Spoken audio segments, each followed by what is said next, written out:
Hello,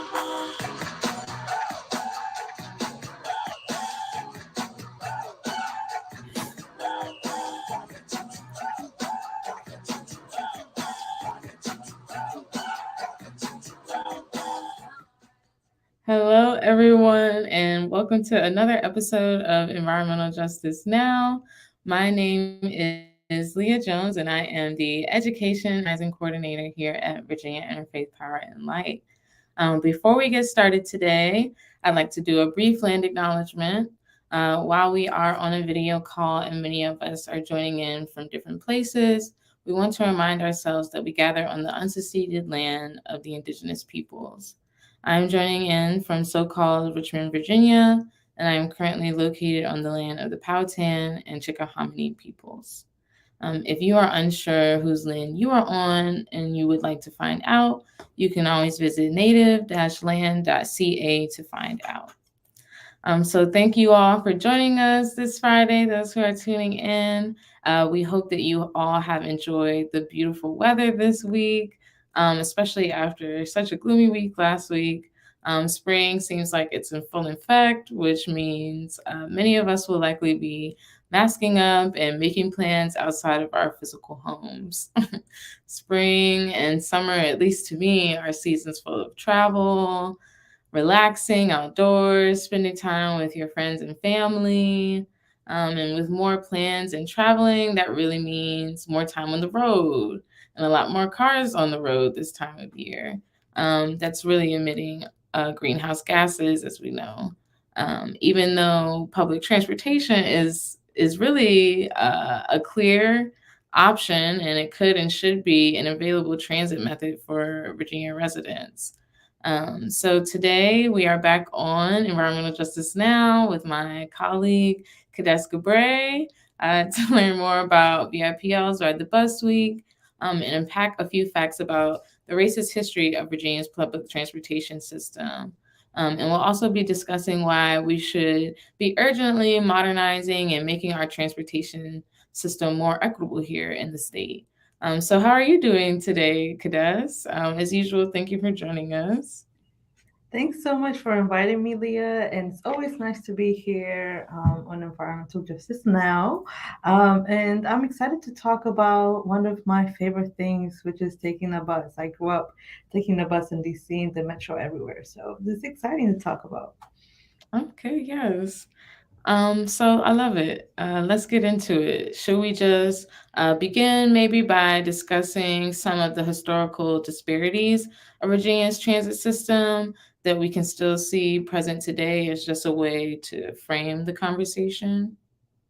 Absolutely, and I can kick it off if you don't mind. Um, Yeah. you know, uh, if if this seems a little bit more redundant to a lot of folks who are into the transit work and able to enjoy the bus, and I'm sorry, but we have to bring it all the way back, right? There's a long history of inequity in terms of who benefits from and who is burdened by the transportation system in the U.S. Going back to the 1892 of the black train passenger, Homer Plessley, refusing to sit in the segregated car, and the resulting 1896 ruling by the Supreme Court of separate but equal, making segregation a commonplace. One of the consequences of being black people being forced to ride in the back of the buses. And then in 1955, Rosa Parks refuses to give up her seat on the bus, becoming one of the major moments of the civil rights movement. The Montgomery bus boycotts. The Black Church played a huge role during this movement, with Parks being a member of St. Paul AME and mass meetings held with Reverend Dr. Martin Luther King Jr. at Holt Street Baptist Church. In the early 1960s, freedom riders like John Lewis rode Greyhound buses into the South, challenging Jim Crow segregation. In the 1950s and the 1960s, urban renewal, a massive project rolled out by the federal government, targeted Black and Latino neighborhoods. The federally driven project spurred evictions and built highway projects, displacing and scattering communities or communities of color. And we see this right in Richmond with the I-95 intersecting right in the middle of the historically black neighborhood of Churchill. The Civil Rights Act of 1964 was passed with the purpose of stopping discrimination in all programs receiving federal funds, and in 1994, President Clinton signed Executive Order 12898, which directed federal agencies to address environmental justice. Title VI of the Civil Rights Act, the National Environmental Policy Act of 1969, and the Federal Aid Highway Act of 1970 provide protections from discrimination and a goal of guaranteeing a healthy and safe environment for all. Unfortunately, the struggle continues for communities of color, and although it's not against segregated bus seats or train cards, affording fares for public transportation or even having access to public transportation has its public health consequences, and being able to use it and for opportunities and jobs remain problematic. An economic and racial segregation of transportation still continues today. In many cases, once Black people were allowed to sit whenever they wanted on the bus, unfortunately, more affluent white passengers decided to abandon buses completely in favor of private cars, except in the densiest cities, which is why a lot of rural communities today and a lot of communities that are more suburban don't have proper access or are really not accessible by the bus. Dr. Robert Bullard, often known as the father of environmental justice, has divided inequities often encountered surrounding transportation in three categories. Procedural inequity occurs when diverse stakeholders are left out of planning and decision making. Geographic inequity occurs when some areas are saddled with disproportionate burdens, pollution, or substandard service while others are favored. And social inequity occurs when wealthier, more educated populations receive transportation benefits while individuals on the low end of the socioeconomic spectrum and poor people of color and people of color receive transportation burdens. As he explained, um, and this is his word, right? Past transportation policies have hit people of color especially hard because of their heavy dependence on public transit.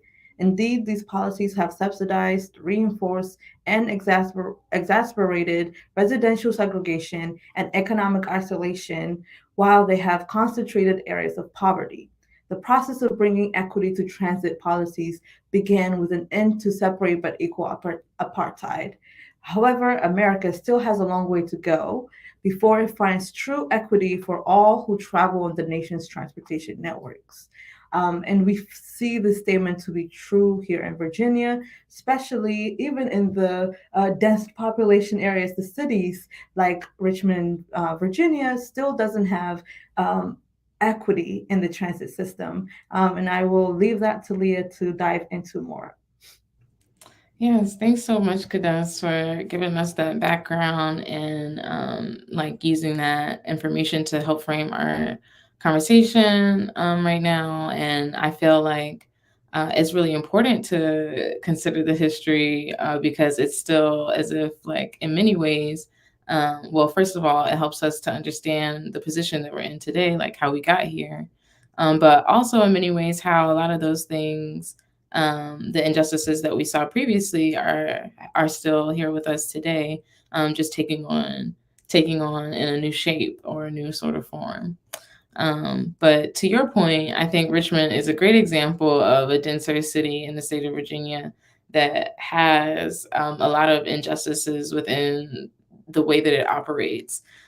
So to kind of tools to help us kind of discuss how we see or have seen these injustices show up in our public transportation system is actually a report that RVA Rapid Transit released. It's the 2021 RVA Rapid Transit State of Transit Report. You all can visit it at this link here to see the full report. Um, but I just wanted to take a moment on the show now to just highlight some of their findings. So, in which they were specifically were listing some of the benefits of public transit, along with some really just impactful facts about the transit system and its like the demographics of its riders here in the state of, oh, not in the state of Virginia, but in the city of Richmond. So some of the economical benefits include that every dollar spent on public transportation brings $5 in economic benefits to the city. And every $10 million investment yields 32 million in increased business. More people riding the bus will can lead easily to more people being able to access businesses at a more in a much more accessible and easy way. So you also another economical benefit is that U.S. public transit also saves 865 million hours in travel time. So imagine having a modernized transportation system in a way that actually helps to reduce our travel time instead of being stuck in traffic, right?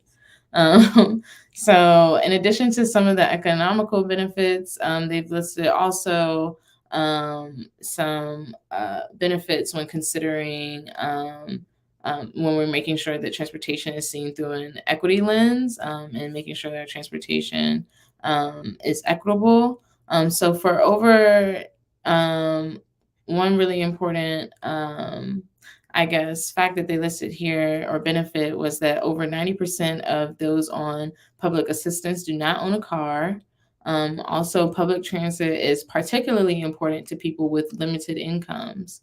And also for older adults and persons with disabilities, paratransit services really provide vital links to reaching medical and other essential services to help make sure we're healthy and living a healthy life, right?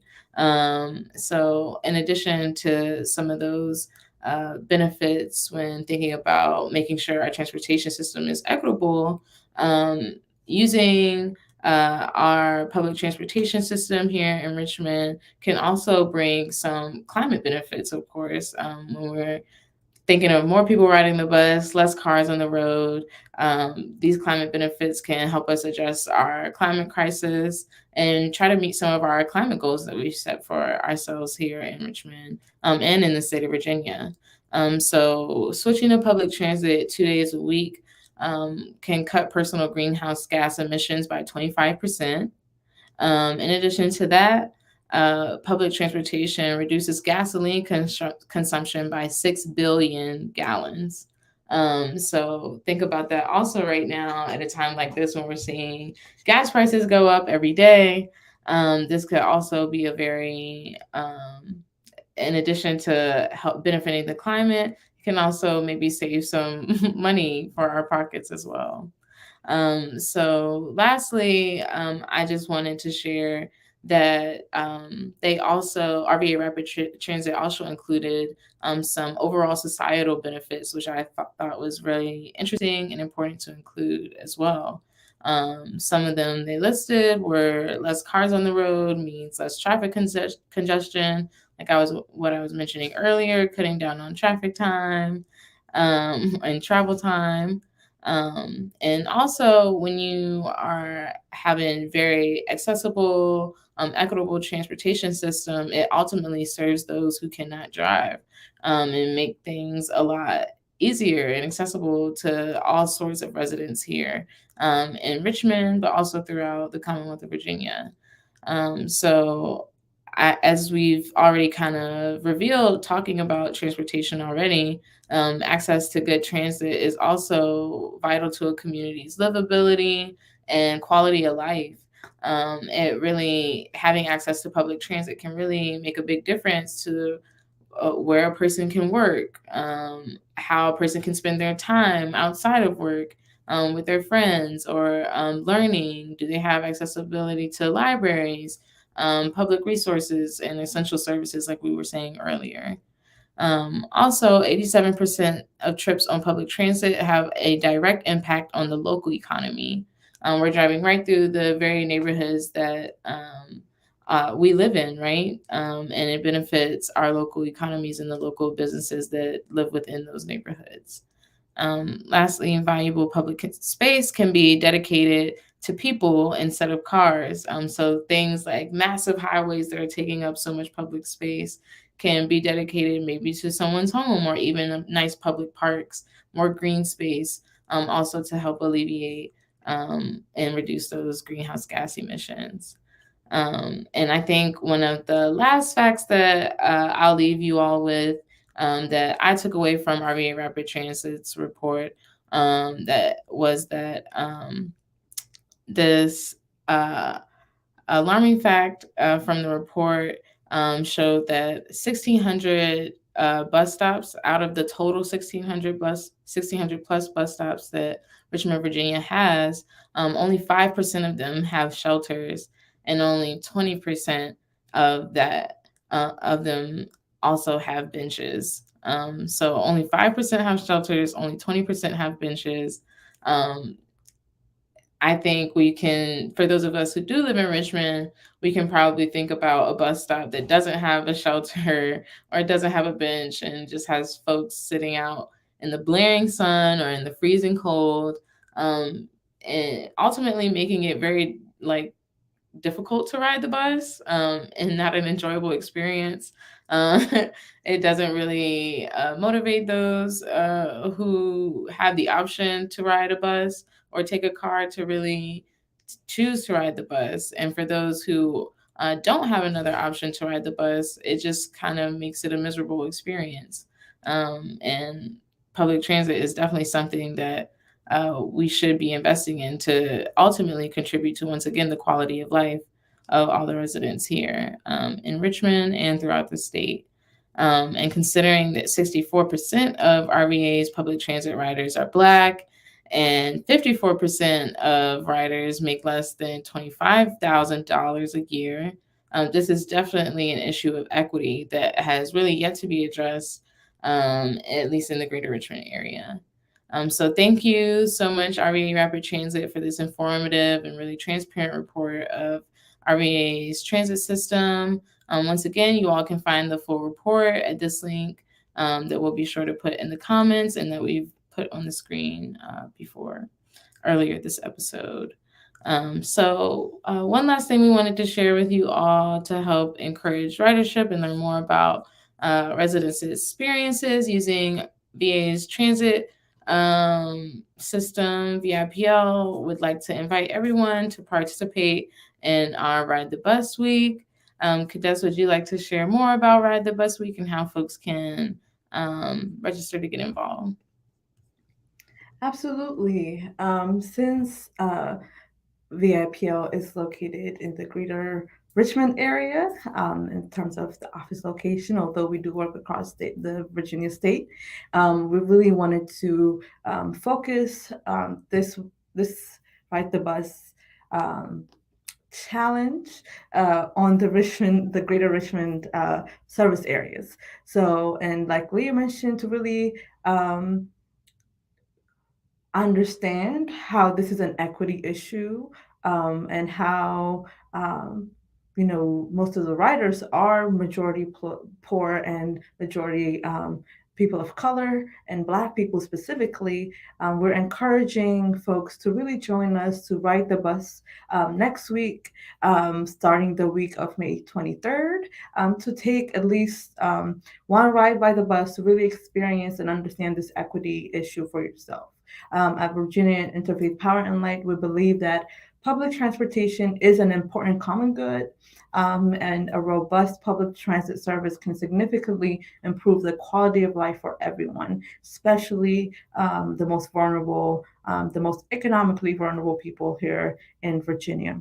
And so, Ride the Bus Week will highlight the importance of public transit by urging people in the greater Richmond transit service area to choose a bus ride for shopping or to go to work one day or for an outing on a Friday between May 23rd and 27th.